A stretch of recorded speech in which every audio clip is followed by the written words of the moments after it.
जब भयानक वर्षा होती है, तीव्र गति से वायु चलती है, तब अक्सर आपने देखा होगा ये पक्षियां, इनके घोंसले अक्सर टूट जाते हैं, नष्ट हो जाते हैं। किंतु क्या कभी आपने इन पक्षियों को विलाप करते हुए देखा है?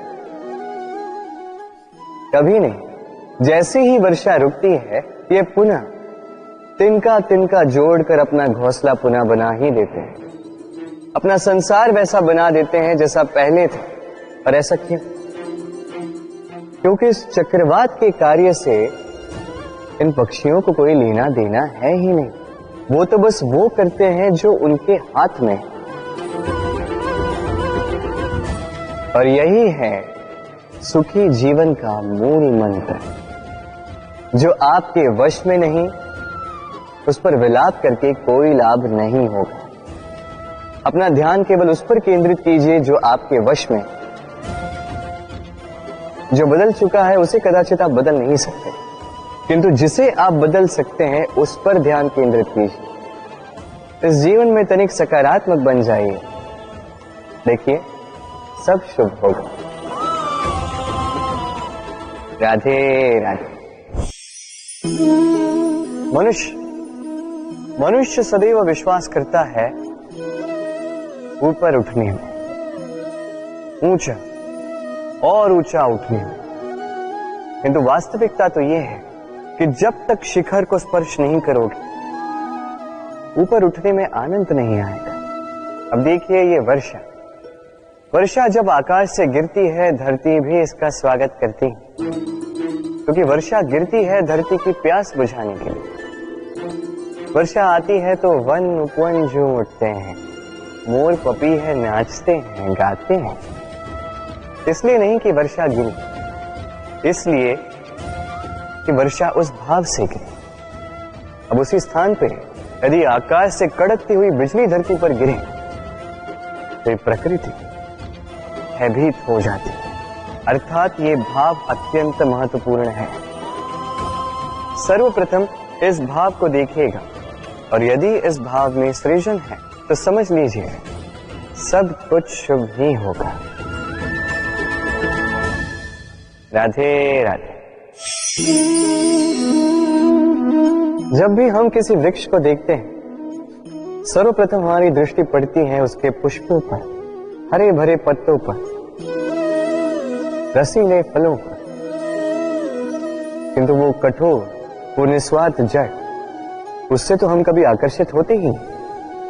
अब क्या इसका अर्थ ये है कि जिसने बलिदान दिया, जो उस वृक्ष की नींव है, जिसने उस वृक्ष को बढ़ाया, उसका कोई मोल ही नहीं।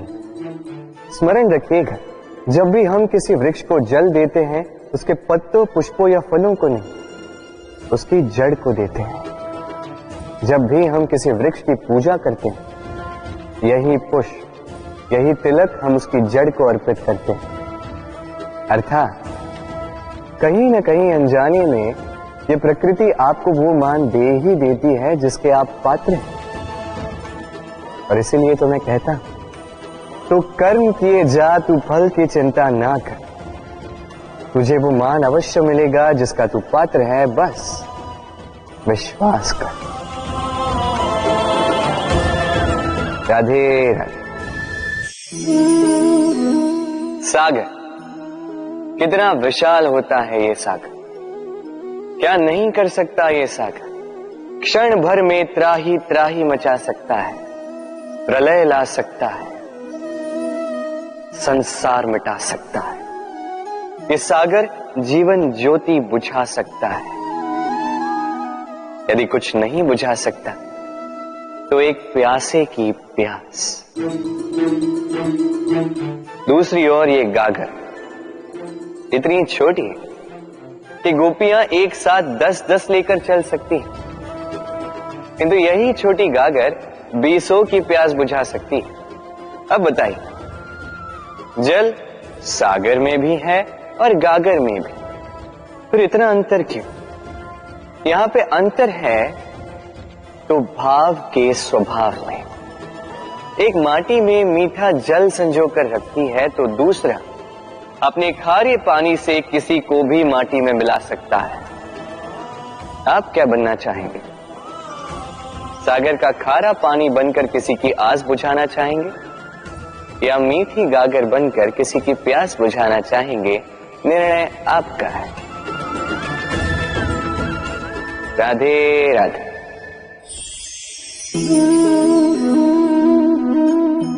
बालपन में एक बात थी जो मुझे कभी समझ नहीं आई।